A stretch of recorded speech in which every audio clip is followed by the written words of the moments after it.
আমারও নাম জে দিয়ে। আচ্ছা, তাহলে তোমারও নাম লেখো।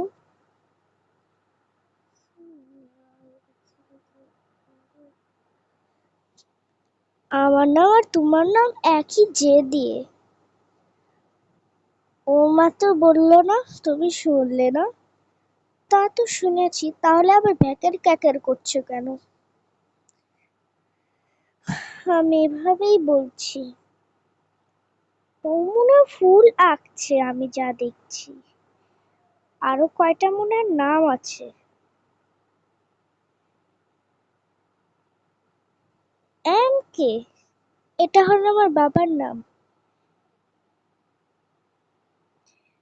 মানে সামনের অক্ষর নাম। যে হলো আমার সামনের অক্ষর নাম, এম হলো আমার বাবার সামনের অক্ষর নাম, টি হলো আমার মার সামনের অক্ষর নাম। তার মানে তোমার মা বাবার নামও লিখেছো এখানে তুমি? হ্যাঁ, বাবাই।